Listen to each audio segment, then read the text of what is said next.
Init. Ano gawa nun? Uy, papakamatay yata yun ah.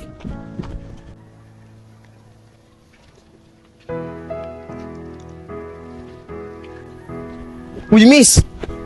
Magpapakamatay ito ba? Pre, ano ba yan? Pati matandang baling, tinatulan mo na. Ayo! Hoy! Ano ginagawa sa kanya ko? Uy! Ben, tara na nga! Ito. Ano ba din? Tinulungan ko lang kasi nga mahuhulog siya. Okay ka lang, Bes. Sabi mo magpapahangin ka lang. Gagawin sa'yo lalaki na yon. Hilda, mali ka na iniisip mo. Papahangin lang ako dito.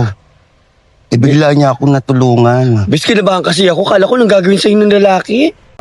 Miss, sorry talaga. Akala ko kasi tatulong ko dun eh. Sa bangin eh, kaya kita hinila. Sorry po talaga. Pero okay ka lang, Bessie, ha? Sigurado ka. Kala ko sino nangyari sa'yo eh. Ano ka ba, Bes? Okay lang ako. Iho. Ano nga palang uling pangalan mo? Hayden nga po pala. Tsaka kaibigan ko si Dan.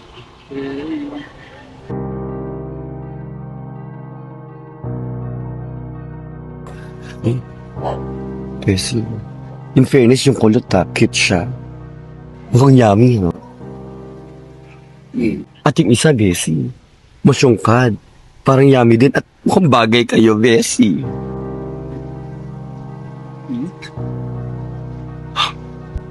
Ano ka ba? Tumigil ka nga. Halika na, umuwi na tayo. At sama na lang natin sila sa bahay pag meriendahin natin. Sige. Hoy, mga schoolboys, ikaw sa bahay, magmerienda tayo. Sige, okay lang po. Salamat po. Hindi na po. Tol, tara. Sakto, nagugutom ako. Tignan mo. Lit-lito ng tiyan ko. Yun naman pala eh.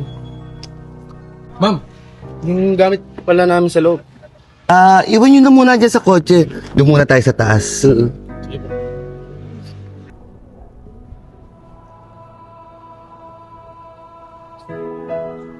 Halika, pasok kayo.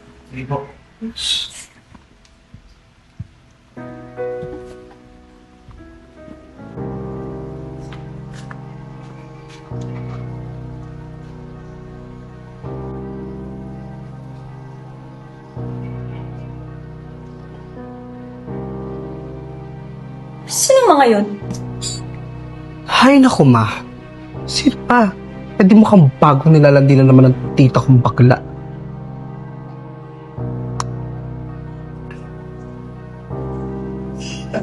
Ganun ba? Halika, bakit tayo sa taas? Wait lang. Anong grade yun, ha? Senior high school, grade 12. Saan ba kayo mga nag-aaral? Sa ano po? DAHS po. Sa Doña Aragon National High School? Di ba sa... dun pala.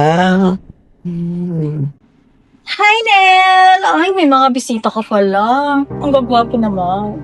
No po. Hindi mo naman sinabi. Di sana napaghanda ako ng merienda. Pero di ba, kukuha kayo ng merienda. Andito ka pala. Isa ka pa. Fresh mo naman. Bait na bagay. O siya, kukuha ko na kayo ng masarap na merienda. Hindi po.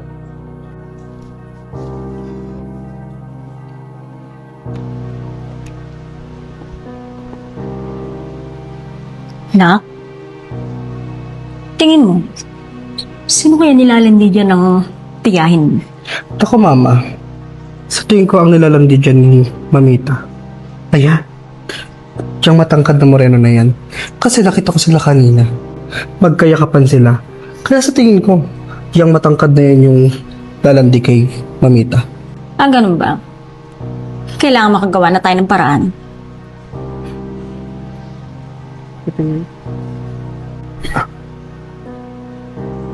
Bakit ako? Kinakatingin saan?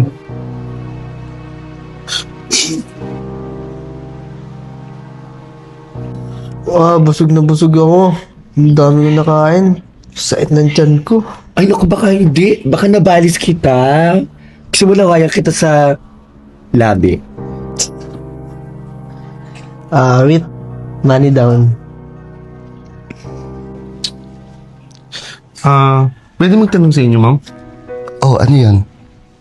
Kung di nyo lang sana mamasamahin, anong ginagawa nyo doon sa bangin? Nagpapahangin lang ako doon. Kasi, ngayon na lang ulit ako nakalabas ng bahay. Papahangin ka lang pala. Sorry kung ano-ano iniisip ko. Akala ko si tatalon ka kaya hinila kita. Pasensya na po kayo, ah. Pero alam mo, hanga ako sa'yo. Ang bait mong bata. Diba? Naabutan Handa kang tumulong dun sa mga taong nangangailangan. Teka. Nasaan na nga pala ang mga magulang mo? Siguro ang ganda ng pagpapalaki nila sa'yo. Wala na po akong magulang. Ulila na po ako eh. Ganon? Paano ka nakakapag-aral? Scholar po ako sa school. Tsaka minsan, janitor po doon. Naayos ko yung mga gamit doon. Naglilinis. So, ang ibig sabihin, scholar ka na school nyo. Opo. Sobrang bait nga po ng may-ari ng school namin eh. Sagot niya na po yung pag-aaral ko, tapos binigyan niya po ako ng trabaho pa. Yung janitor nga po, naglilinis sa library or kaya sa mga room. Ang bait mo naman talagang bata. Basta, pagbutihan mo lang yung pag-aaral mo.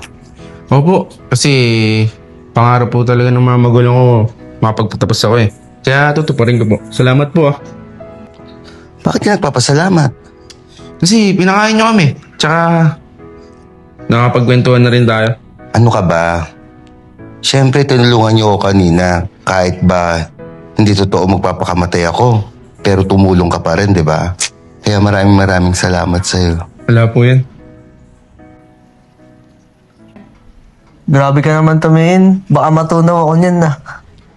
Ganda kasi ng mata mo. Gusto mo ba talaga? Uy, grabe ka naman.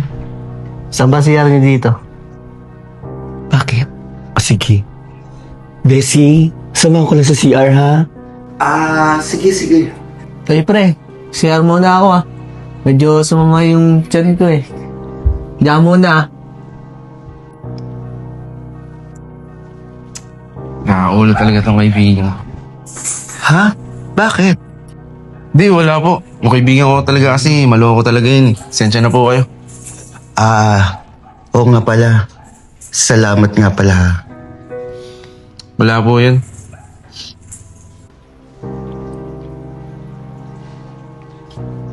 Ako, mukhang nagsisimula na tong lalaking ito. Wala ko na siyang maunahan. Ay, una na ako ah.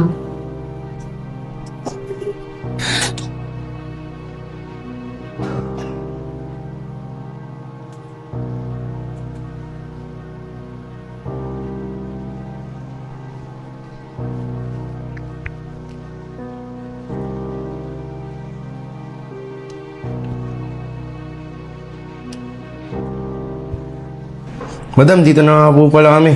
Salamat nga po pala sa pamerienda nyo. Salamat ka. Salamat. Okay, sige. Yung kotse, bukas naman yun. Kunin nyo lang yung gamit nyo doon. Sige po, salamat po. Thank you po talaga. Hayden. Hilda, paabot nga ng bag ko. Yes, sir.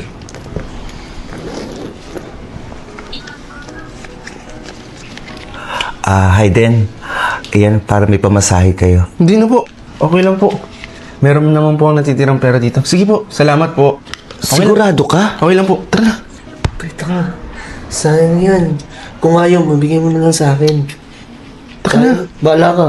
Ako meron pera, ikaw wala. Okay lang yun. Tara na. Thank you po. Maibang nga pala tayo, Bessie. Ikaw bang? Kamusta na pakiramdam mo?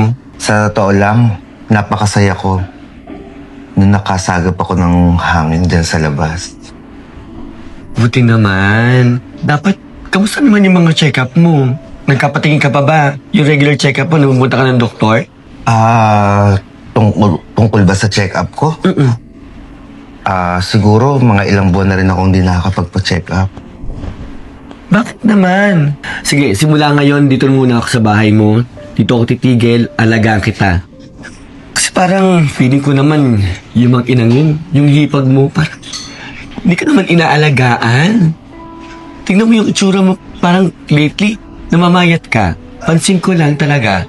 So dito na muna ako, ha? Okay lang ba sa'yo yun? Sigurado ka ba? Baka naman makaabala ako sa'yo. Huwag ka mag-alala. Inahalagaan naman ako nung mag-ina. Naku, Bes. Hindi ako naniniwala doon. Deskriptado ako doon sa mag-ina na yun. Iba yung pakiramdam ko. Malakas yung pakiramdam ko na parang pinaplastika lang ng dalawang yun. Bes, ako na bahala. Wala kang problema. Wala kang problemahin sa akin. Dito na muna ako. Ako ang mag-aalaga sa'yo. Kung ganun, di ikaw ang bahala. Bahala sa'yo, Bes. Dito lang ako.